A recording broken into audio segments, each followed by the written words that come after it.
3:24 a.m. The Gulf of Finland, 775 miles from the Ukrainian border. The radar dish on a Russian Pantsir S-1 air defense system is spinning at full speed. It just locked onto a target moving at 90 miles per hour. The twin 30mm cannons on the Pantsir S-1 hit the target. 1 mile away, a plywood drone is hit, but the radar screen doesn't clear. It populates. 2 more targets appear, then 6, then 12. The Russian system is designed to kill high-tech jets, but it is being swamped by machines made of wood and lawnmower engines. Every time the Russian guns fire, they light up the night. It is like turning on a flashlight in a dark forest to kill a mosquito. The first drone was just the bait. The ones arriving now are the hunters. Behind the air defense line sits the Ust-Luga oil terminal. It is the lungs of the Russian export market. If it stops breathing, the money stops flowing. Right now, the shield meant to protect it is being bled dry by a swarm of ghosts. The journey begins in the tall grass of the Sunumi region. A catapult rail releases a drone with a dull thud. The target is St. Petersburg, 775 miles to the north. The drone stays low. It flies at 50 feet. It flies beneath the radar floor, the invisible line where a radar's beam can no longer see because of trees, hills, and buildings. The drone passes within range of the S-400 Triumph. This system's radar can track 300 targets at once and guide missiles to hit objects moving at 5 times the speed of sound. But right now, this system is failing. As the drone crosses into the Leningrad Oblast, it is now deep inside the crown jewel of the Russian state. It is supposed to be an impenetrable fortress, but the drone continues its steady 90 miles per hour crawl toward the coast. The outskirts of St. Petersburg are reached at 3:20 a.m. Finally, the Russian defense wakes up. The drone is no longer alone. A dozen other decoy drones have joined the flight path from different angles. Some are just balloons with metal foil attached to make them look bigger on radar.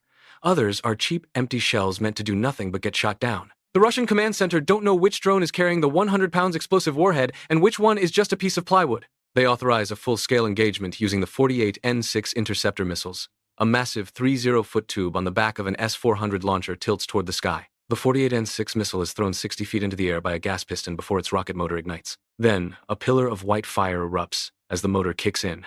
The missile accelerates to 4,600 miles per hour in seconds. The 48N6 hits the first decoy drone. The drone is pulverized. The Russian crew has just used a $2 million missile to destroy a $20,000 drone. Ukraine is bleeding the magazine by sending a swarm of cheap drones. They are forcing the Russians to empty their multi-million-dollar shield on trash. The launchers are firing as fast as the computers can calculate the intercepts. Fireballs are lighting up the clouds every few seconds. But for every drone that is hit, another 2 seem to appear on the horizon. The Russian defense is winning every individual fight, but they are losing the war of numbers. They are running out of arrows, and the crown jewel is still miles away. The drones are now within 20 meters of the Luga terminal. This is the inner sanctum of the Russian defense. To protect this area, the military activates the Krasa-4 electronic warfare system.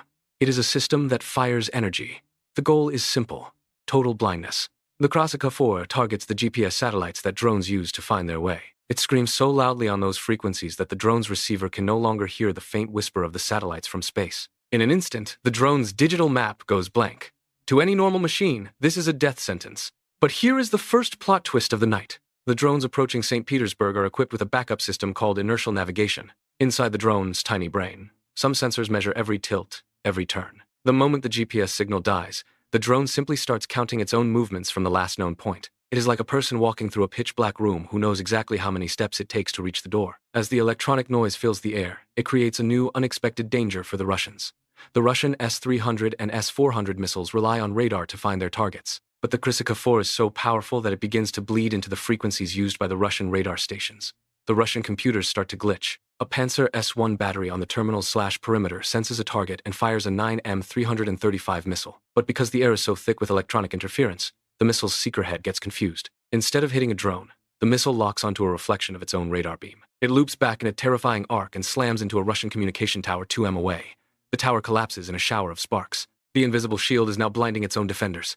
The drones are now only 10 miles out. One drone is clipped by a piece of shrapnel from a stray Russian interceptor, but it doesn't fall. The flight control software compensates, tilting the other wing to keep the nose level. It is a wounded animal, but it is still moving toward the prize. The Krasa-4 pumps more power into the air, trying to fry the circuits of the incoming swarm. But the Ukrainian engineers have shielded the drone's wires with copper mesh. A simple trick from the Cold War. The energy just slides off. The drones are now so close, they can see the lights of the terminals loading docks. The Luga oil terminal is filled with gas-fractionating columns, massive 150 feet tall towers that take raw gas and turn it into fuel. If one of these columns is breached, the pressure inside will explode. The first drone, the one with the shredded wing, reaches the perimeter fence.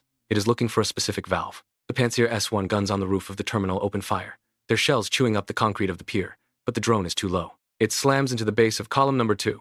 The 50-pound shaped charge on the drone's nose ignites. It creates a jet of molten copper that punches through 3 in of reinforced steel like it is wet paper. For a split second, there's a hiss of escaping gas. Then the entire tower unzips. The internal pressure rips the steel skin apart. A pillar of fire erupts into the night sky. This is where the next plot twist hits. The Russians have been trained for this. They have massive fire suppression systems, giant cannons that can spray thousands of gallons of foam and water per minute. These systems are automated. As the fire sensors trip, the massive pumps begin to hum. They start to draw water from the Gulf of Finland to drown the fire before it can spread to the tank farm, the area where millions of gallons of fuel are stored. But the second drone isn't heading for the fire. It has been loitering in the dark 300 feet above the water. It follows the sound and the heat of the pump motors and dives straight into the central pump house, the heart of the fire suppression system. The explosion is small, but the damage is terminal. The massive pumps, now spinning with no water to cool them, begin to seize and melt. The fire crews on the ground pull their levers, but the hoses remain limp.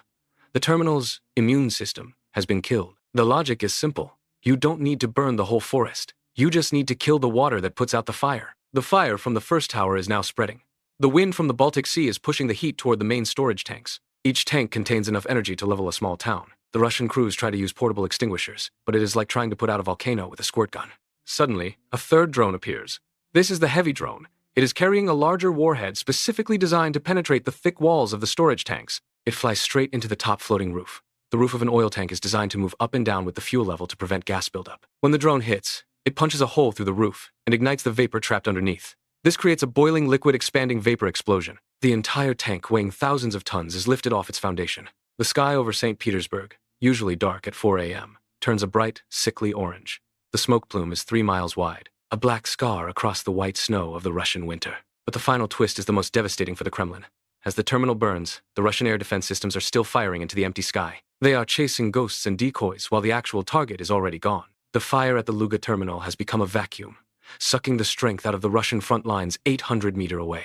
As the gas columns melt into puddles of slag, the Russian high command is forced into a fatal choice. They cannot leave the crown jewel undefended, but they don't have new weapons to send. They have to steal them from the soldiers in the trenches across the occupied territories of Ukraine. The order comes down. Heavy-duty S-400 missile batteries, the giant 4-tube launchers that provide the main umbrella for the Russian army, are being cranked onto flatbed trailers.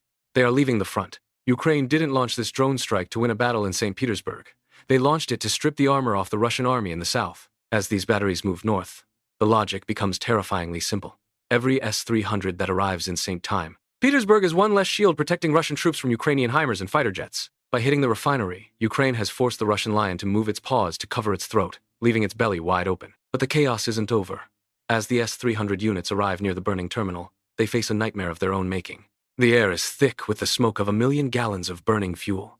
This smoke is filled with carbon and metallic particles from the destroyed machinery. When the Book M3 defense systems nearby try to turn on their radars, the beams hit the smoke and bounce back. The screens turn into a wall of white noise. In a frantic attempt to find more drones, a Book M3 battery fires a missile at a ghost on its screen. But the missile seeker head gets confused by the massive heat signature of the burning oil tanks. It ignores the sky and dives straight into the fire, exploding in the middle of a Russian repair crew's vehicles. The explosion flings shrapnel into a second untouched gas line. A new pillar of fire erupts. The defense system is now actively helping the drones finish the job. The Russian safe zone is gone. To protect the money in the north, Putin is having to gamble the lives of his soldiers in the south. The crown jewel is no longer a symbol of power. It is a weight around the neck of the entire Russian military. Before you go, there's one thing about the S-400 triumph that almost no one talks about. It is called the minimum engagement zone, or more simply, the dead zone. The world spends all its time worrying about the S-400 240m reach. But because this system was built to kill high-speed NATO bombers and supersonic missiles, it has a massive physical weakness. The missiles are so big and move so fast that they need time to arm themselves and find their balance in the air. If a target, like a small plywood drone, gets within 2 or 3 miles of the launcher, the S-400 is physically incapable of hitting it. The missile would fly right over the target before it could even turn its steering fins. The world's most advanced long-range weapon has a blind spot right in front of its own face. Ukraine didn't just find a gap in the Russian radar. They found a way to get inside the giant's reach where his sword is too long to swing. Think about that.